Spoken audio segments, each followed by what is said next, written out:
विधिमंडळ मारहाण आणि राडा प्रकरणात राडा करणाऱ्या दोघांना तुरुंगवासाची शिफारस करण्यात आल्याचं बोललं जात आहे। ऋषिकेश टकले आणि नितीन देशमुख यांना तुरुंगवास होणार का, या संदर्भात आता चर्चा सध्या सुरू आहे।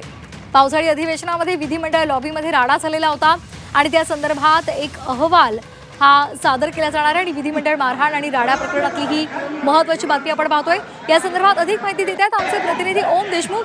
ओम, नेमका हा संपूर्ण प्रकार आपण सगळ्यांनीच पाहिलेला होता आणि त्या संदर्भातला अहवाल आज सुपूर्द केला जाणार आहे। काय अधिकचे अपडेट्स आहेत?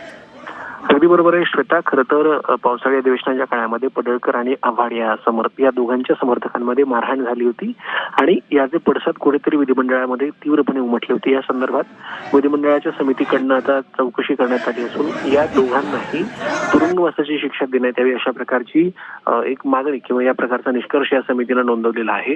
अर्थात विधिमंडळ अध्यक्ष आणि सभापती यांनी एकंदर विधिमंडळाची अथॉरिटी या संदर्भात नेमका काय निर्णय घेते आणि या दोघांना जी शिफारस करण्यात आली आहे तुरुंगवासाची त्या संदर्भात काय निर्णय घेतला जातो हे देखील पाहणं महत्त्वाचं असणार आहे। मात्र या निर्णयाच्या माध्यमातून एक दंडक मात्र विधिमंडळाच्या दिग्गज संदर्भात घातला जाईल हे मात्र निश्चित आहे। त्यामुळे विधानसभा अध्यक्ष काय कारवाई करतात याकडे आता सगळ्यांचं लक्ष लागून आहे। श्वेता, अगदी धन्यवाद ओम दिलेल्या या सविस्तर माहितीसाठी। तर पावसाळी अधिवेशनामध्ये हा राडा झालेला होता।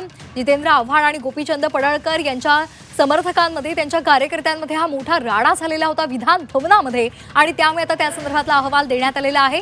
त्यामुळे आता काय नेमकी शिक्षा या दोन राडा करणाऱ्यांना होते हे पाहणं महत्त्वाचं ठरणार आहे।